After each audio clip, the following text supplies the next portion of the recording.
Hi everybody, welcome to module P3. In this practical module, we'll be building a web app in NodeJS and we'll also be using Git for source code management. This module will also introduce us to the concept of a reverse proxy, which is a very interesting concept to understand because it leads to things like load balancers later on.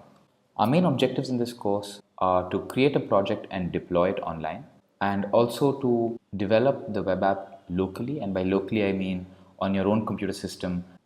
We will also try to understand how the deployment works via the cloud.imad.hasura.io console, and that will lead us into a discussion about reverse proxies. So let's head to the console. I go to my console, I can see that there's a button called Create Project. Click on this button. When I clicked on this button, the source code for a basic web app was copied and was created just for me on my GitHub account, and we'll understand how this works later. And that project was created and is now accessible on GitHub and also on the IMAD console. And so now I can go to the code console. We'll wait till all the files are loaded. On this page, which is your coding sort of programming interface, you can see instructions about how to use the console on /code/home, and we can see that we have several different files here. So let's click on a file and you can see that there's some JavaScript code written here, some HTML code here, again some JavaScript here, and some CSS here. We'll understand what these are again in a little bit. For now, let's try to go to our app and see what happens when these source code files are deployed into a web app. When I click on it, I get a message saying that my app is not running, so I need to restart my app. Now, once I click on restart, I can go and try to refresh this page, but the server might take a while to start, and so please do be patient for a few minutes to let your server start. And you can see now that the server has started, and the first HTML page is loaded at "Hi, I am your web app." So this is our project with some basic source code files that has already been deployed for us on a particular domain. Just to see how this works, let's go in and make some small changes. So I shall change "Hi, I am your web app" to "Hi, I am Tanmay and this is my first web app." Right? So I made these changes to the HTML file, and so hopefully I should be seeing that text replace this text here. Right? So this "I am your web app" should get replaced. So let's save this and restart our server.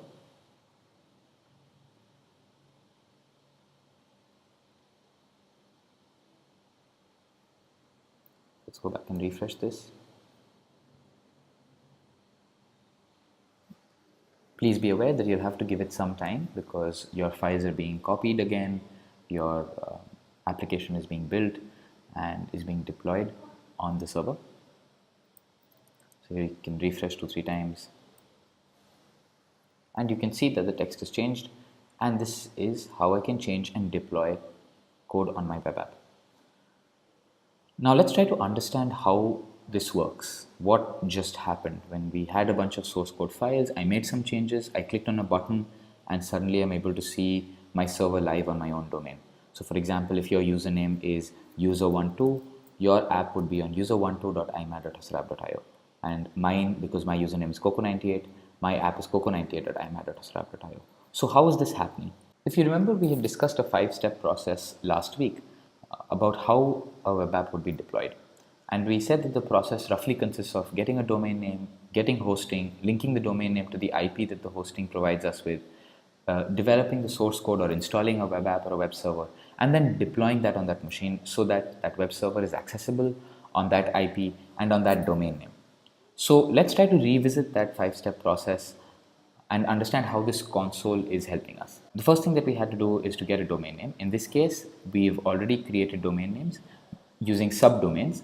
So the domain is hasura.app.io, on which we have the subdomains username.imad.hasura.app.io to help us deploy our web apps on these specific domains. Our second step was to get a server machine and a static IP. In our case, we've got a machine, or actually a large cluster of machines for all the students of this course, and all of them are fronted by a single IP. So this is equivalent to a setup where we have one large machine which has one IP, and all the servers for all the students will be deployed on this single machine. The next thing that we did was map the domain to our IP, which we've done. All the subdomains at imad.husrapp.io, which is to say star.imad.husrapp.io, are all domains that are pointing to our IP. So no matter what username you enter with imad.husrapp.io, it will point to the same IP. And you can try to resolve this by using ping and doing a ping on your username.imad.husrapp.io and seeing what the response of that ping is, or what the resolution of that ping is. The fourth thing that we had to do was develop the web app or write and install a web server. In our case, since we copied a pre-existing project, because we did not want to write all the code from scratch just to demonstrate this process, we copied the source code files for a web app, and when we clicked on create project, actually what was happening was that project files were being copied from a templated project into our project, and that's kind of where the source code files came from. The fifth step was to deploy the source code files onto our server so that it's live at the domain name that we've bought. In this case, or in the console's case, when you click on commit and restart and the blue button marked commit and restart, these files are saved to GitHub, and then your server is restarted with the latest changes from your GitHub project. Let's now go into a little more detail and actually understand what our GitHub project is and what these source code files are.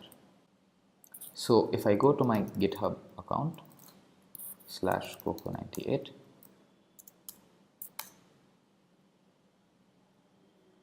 you can see that there's a new project that's been created called IMAT 2016 app. We did not create this project. This project got created automatically when we clicked on the button create project. So let's go to this project. And when you go to this project, you can see that there are a few files that are already here, right? And these are the same files that we are looking at in our IMAT console, right? The editable files are files which are JavaScript, HTML or CSS files. Other files are not editable on the IMAT console. If you look at the commit history of the project, which tells us the activity of the project,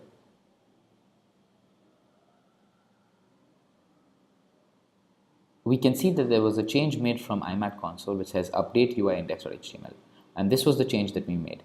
To understand what this change was, you can go and click on the commit ID,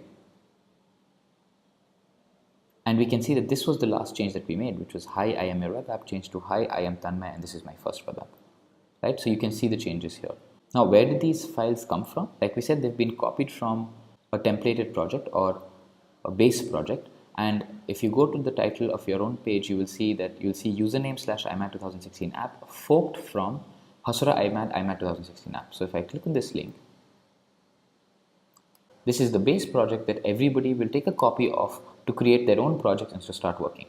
And so when I was clicking on create project in the IMAT console, the green button, what was happening was that this project was being copied into my account, and the project was created for me into my account based on this project. And this process of copying from an existing project or copying from an existing Git project is called forking.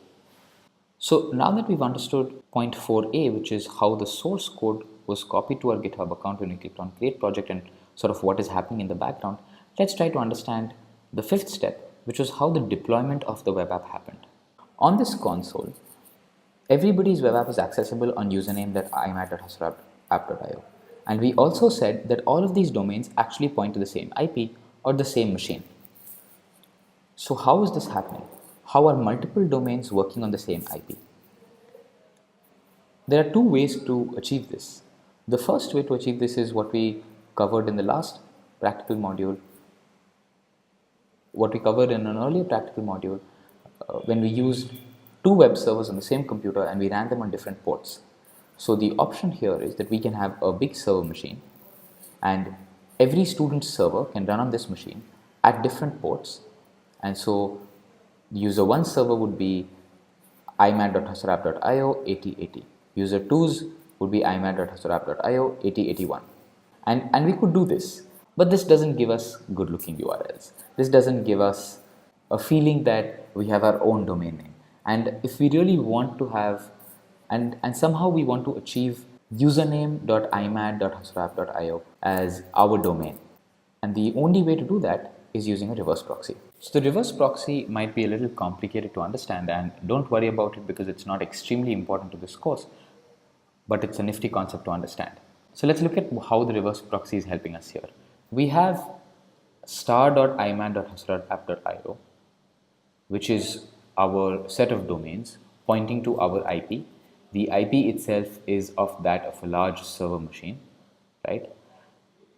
And we somehow need to have multiple web servers running on this single machine. So the first thing that we do is that we set up a web server called Nginx, right, which is the web server listening on port 80. Now, as you would remember, whenever you connect to a website, the browser by default tries to connect to port 80. You can change that by specifying localhost 8080, and so the browser will try to connect to localhost at 8080. But if you forget the port 8080, the browser will try to connect to localhost at the port 80. So we run a web server, an Nginx web server on the port 80. But we configure this Nginx web server in a special way. What we tell this Nginx web server is that if there's an incoming request from, let's say for example, user1.imad.husrapp.io, and if there's an incoming request that comes to Nginx at user1.imad.husrapp.io, it forwards that connection to a process that is labeled user1.imad.husrapp.io on the same machine. And how is that process running on the same machine? That process is running on some arbitrary port, and we don't care about what port number it's running on because it seems that the response is coming directly from Nginx, but it's not. Nginx is acting as a reverse proxy to a process that is sitting what is called upstream to Nginx and responding to the request. So that means that user1.imad.husrapp.io goes to this process, user2.imad.husrapp.io goes to another process, user3 to another process, and user4 to another process. This business of creating a front to multiple servers is called reverse proxy, and when we do it for web servers, we call it a web reverse proxy. So what does this reverse proxy do? It is a server, it is a web server that fronts other web servers, which we've understood, and based on certain parameters or based on any property of the incoming request, it can choose to forward it to a particular upstream server. Just to revise our definitions again, we are calling these processes upstream servers, and we are calling our Nginx the web server or the reverse proxy or the web server that is listening on port 80, right? So based on any property of the incoming request, Nginx or the reverse proxy can choose to forward it to a particular upstream server based on that property. In our case, that property is the host name. So based on the value of the host name, which is say user1.imad.husrapp.io, Nginx decides to forward it to a different upstream server, right? But remember that this can actually be done for any property of the request. So you can create your own reverse proxy that is forwarding to different upstream servers based on the URL path. So for example, imad.husrapp.io/user1 will go to the first web server, /user2 will go to the second web server, right? In fact, it does not need to be just based on the property of the request object. It could be based on something else altogether. For example, Nginx can decide that it will forward it to a upstream server that it will pick by random, or it will cycle through them in what is called a round robin method. It will forward the request once to server 1, then to server 2, then to server 3, then to server 4. This is kind of how you achieve load balancing, because if you have many different web servers and you want to spread your connections or your load, your incoming request load across these web servers, then you can have an Nginx that sits in front. And that forwards the connection to a different web server for every new connection, right? There are two commonly used reverse proxies, Nginx and HA proxy. Incidentally, this is exactly how shared hosting works. When you buy a shared hosting account, the shared hosting provider gives you a large machine. On that machine are several users, and for each user, a separate server process is running. But how does everybody manage to get their own servers and all of them seem to be running on port 80? The answer is they're not running on port 80. The shared hosting provider has also set up a reverse proxy or a gateway, and that gateway, based on your own domain name, and in this case it's based on subdomain, But in a shared hosting setup, it's based on your entire domain name. So for example, website1.com could be going to user1, website2.com could be going to user2, website3.com could be going to user3. And this is how a typical shared hosting setup is done as well. So now we've understood what the IMAD console does, where our source code files are coming from, how our IMAD app is even deployed.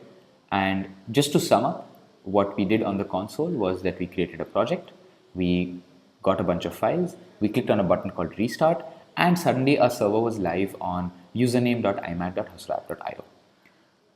Now let's try to do some local development and change the source code of our files on our own computer without needing to connect to the internet or without needing to work directly on the IMAD console. So let's try to start our local development. The first thing that we'll do is open up our terminal.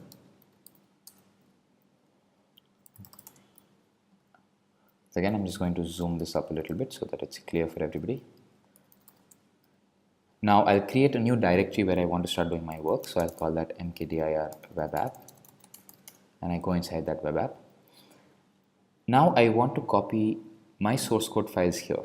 The same source code files that are on my GitHub account, the same source code files that have been taken from my GitHub account and put into the IMAD console, I also want them here. So what I'm going to do is go to my github.com project. I'm going to click on the button called clone or download. I'm going to copy the URL, and then I run a command called git clone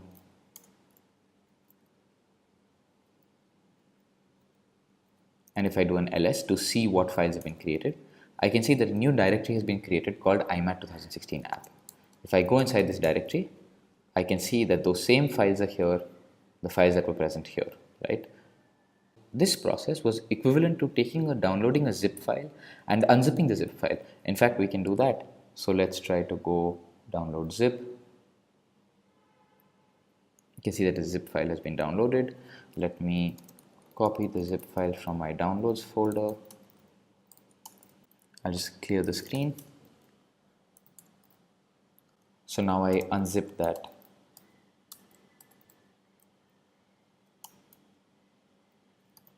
And you can see that a new directory called IMAD 2016 master has come up. And this also contains the same files, right? So what I did with git clone was similar to downloading a zip file and unzipping it.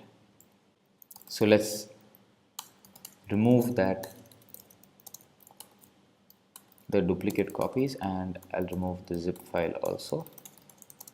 I go inside this folder, which was my source code, and now I want to run my server here. I know that this is a Node.js app, and so I need to install all the dependencies that are required.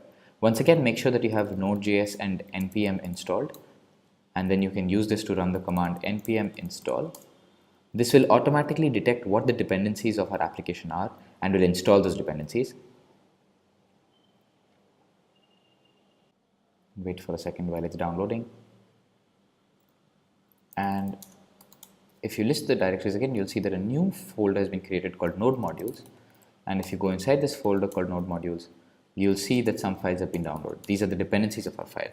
Remember, there is no magic here, right? For example, if you think that npm install is a magical command that is somehow detecting what the dependencies are and installing them, it's because all of these dependencies are in a file called package.json. And if you look at this, there is a JSON object, and this contains the word dependencies, and it has two of the dependencies listed out and their version numbers. That's how npm install knows what modules to install. Now, once our module is installed, all we need to do is run node server.js, and it says that our course app is listening on port 8080. Let's head to the browser. Let's go to localhost 8080, and here you can see that our app is running, and this is the app that we changed, right? So let's try to make some changes.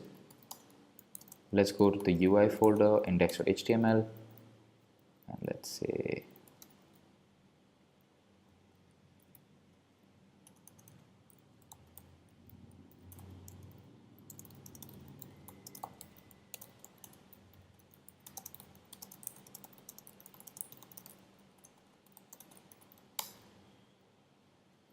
right? So I save that. Once again, I use the editor Vim. You guys can use the editor Sublime or Atom if it is more comfortable to you. I would highly recommend both Sublime and Atom. These are fairly friendly text editors. You can just double click on the file and edit it and save it, and everything will be the exact same. There is no need to be worried or confused about getting Vim to work on your machines.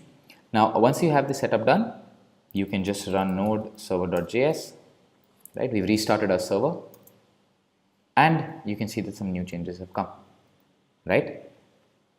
Let's save these changes, right? Let's save these changes so that just like how when we edited code on our console, right, and it got saved to GitHub, which we saw in the commit history, we also want to save our code. So let's do git add UI/index.html because we've made changes to that and we want to add it to our next commit, right? Similarly, I can add more files that have been changed, right? Once I'm done adding the files that are changed, I say commit and I say -m to send a commit message, which is made some changes locally. And once I make these changes, I will push it back to the central repository, which is on github.com. So I say git push origin master, and it's saying that it's done to https github.com/coco98 imac 2016 app.git, right? It's saying that it's pushed. So let's go back and refresh this page, and you can see that the new changes have come up here. And if you click on this commit again, you'll be able to visualize what changes you can see here. Incidentally, github.com is powered by Git as well. So you can run the same command here to see what changes have been made by doing a git log. And you can see the commit history, although not as nicely and visually in a manner that is as visually appealing as it is on github.com. You can see that I've made some changes locally, and before that the IMAT console on our behalf updated the UI index. Once the changes are here in GitHub, we can even go back to our console and we can refresh this page, and you'll have to wait a while it fetches the files, and you can see that the console has also refreshed itself because it is also fetching your files from your GitHub account. Your GitHub account is the central place where all changes are being kept in this example. And once this is done, I can click on restart again. And if I restart my server, I should be able to see my changes on the server as well. So let's give it a while.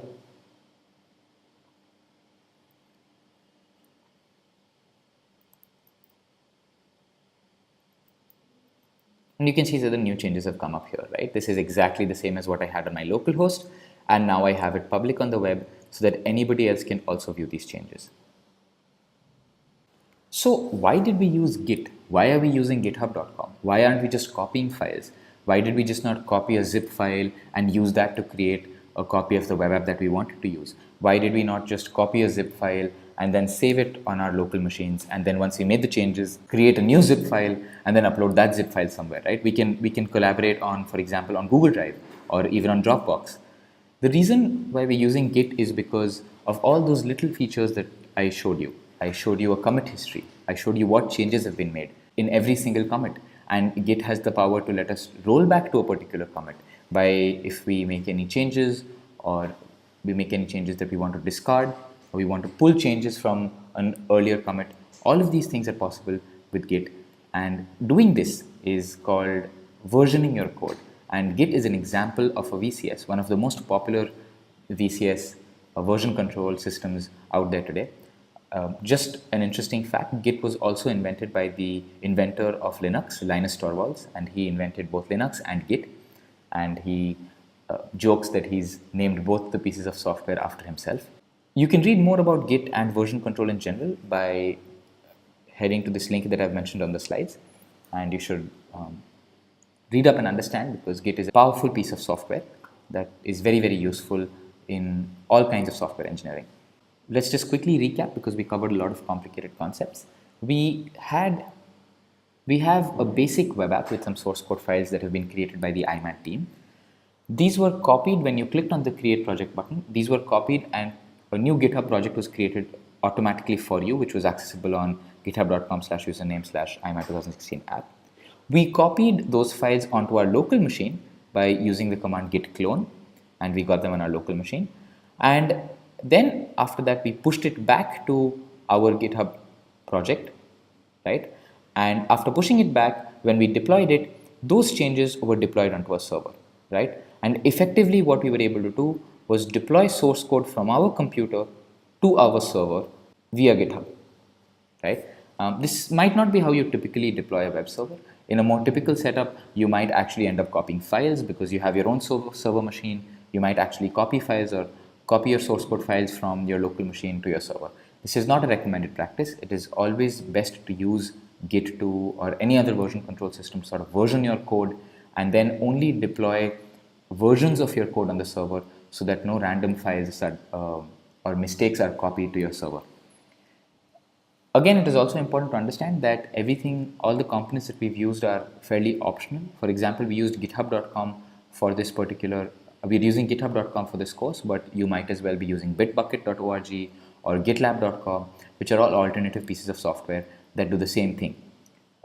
The same thing here being hosting a Git project or on the web, right? Git is a separate piece of software. It is not related to GitHub. It's a separate piece of software that runs on machines. So it's running on the GitHub server, it's running on our computer, it's running on the iMad server. What you guys should do next is go onto the console, create your projects and start trying to write some code, modify bits and pieces of code, keep experimenting and read up a little bit about HTML and CSS basics to try to modify it and try to make a profile page. You guys can make a profile page that describes yourself and what you do and post the screenshots of that on the forum. You don't need to have the local setup portion to do the basic app development and deployment that is required. That is strictly optional.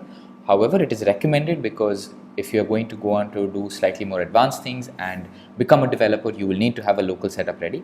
You can use the iMad console for development and deployment. You can write your code directly on iMad and you don't have to be worried about your changes being lost because all your changes, as soon as you click on commit, are saved to GitHub.